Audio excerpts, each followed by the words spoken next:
I would say that I fell in love with it with my great-grandmother. I was 5 years old, 5 or 6, as I recall.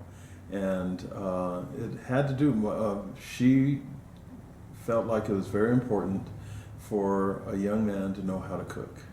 And so what she did is she taught us how to cook, and it was one of the first times I ever had an experience where I had a responsibility to try to do something for others that wasn't just doing my chores or cleaning up my room and stuff like that. So she had me, and I remember it very well, she had me on a box, and I was sitting there frying chicken, standing on a box at the stove. And I also recall my mom getting very upset over the fact that she had me up there with that hot grease, and there's a potential for danger. But that was probably the first memory I had. Second memory on food, then I'll just go give it to you, even though you might not ask for the second, was a neighbor to my grandmother, not my great-grandmother, this is my grandmother. He had a barbecue place, and he was making the barbecue, and I was so fascinated with the style of barbecue, why it was so good, why it was so different, because I had never tasted anything like that. And I don't think I was but about 6 or 7 then. And that has led me to investigate different ways of cooking barbecue, and also led us into Nexus doing what felt right for me to do. I had a lot of recommendations to do pizza because it was easy, or do something that's low cost margins and things like that, and it made sense, but I said, but that's not me. I mean, I like pizza, but I can't identify with it. But I could identify with fried chicken. I can identify with the barbecue that we have, which is actually my barbecue sauce. Oh. Well, beer came about as a result of me hearing a commercial on KOB, and that you could go make your own beer. And I said, oh, well, that's interesting. So I went down to Kelly's, and that's who they were offering to brew your own beer. I didn't even know you could make beer. I didn't know there were very many beers other than Budweiser and Schlitz malt liquor. Right. So I pursued that, and I went over and I made beer. It was interesting. I really didn't learn how to, because they help you, they guide you through it. You can't mess up. But through that, then it became interesting to me to taste different types of beers, darker beers, porters, chocolate porters, things like that. And so I started going to different breweries when I go into each town. When I was a banker, I had a chance to travel all over the country, and I'd go to the bankers' conventions and different meetings and stuff all over the country. And as a result of that, I would go to these breweries, and I met so many neat people and went to different communities, and you could always kind of get a feel for the community through the local brewery. So a combination of getting to know the community plus drinking some good brews, it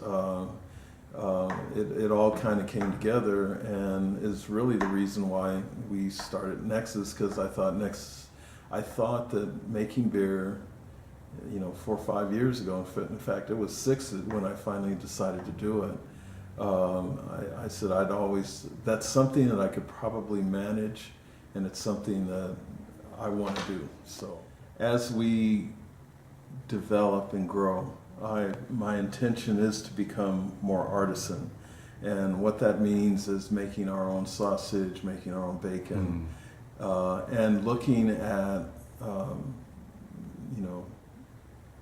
types of, if we get meat, to have it be chicken, free range, to work toward animals using meat products that are farmed and are raised. What do they say? Raised humanely. Yeah, raised humanely. That's the game plan going forward. I think that there is value and to the artisan style of doing things, as long as we can keep the price at a reasonable level. Because one of the things that I noticed with Walmart and Kmart and all these places, it's almost like you can't get a piece of art anymore that's unique. Right. You can go down to the art galleries and stuff, but if you go to mainstream stores, in the old days, you could go to several different department stores and get different arts from different places. But now it seems like there's no choice. Wow. There's no choices, and I think that's the uniqueness of our food. Regional is important, and that's what I'm looking to do. There's also a social value to running a business, being a Black-owned business, and being able to look at growing young Black and also minorities. Mm-hmm. It's also to having a diverse workforce.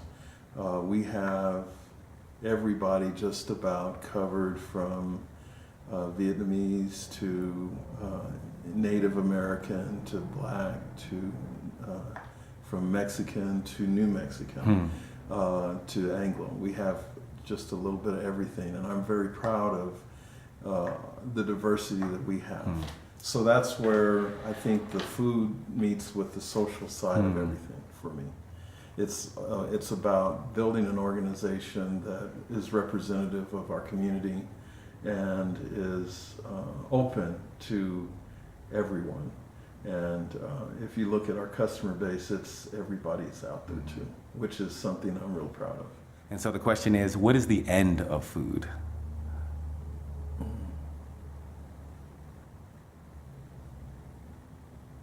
Boy, I guess that's when there's no civilization. I don't, the end is having only very limited choices. I think even in the grocery store, when you look at the grocery store and you can't hardly buy but 2 types of hot links. It's like either it's Earl Campbell or I forgot, maybe Jimmy Dean. And it's just like, that's it. And Right. I think that's the end. I think when we start when we have no choices, that may be the end.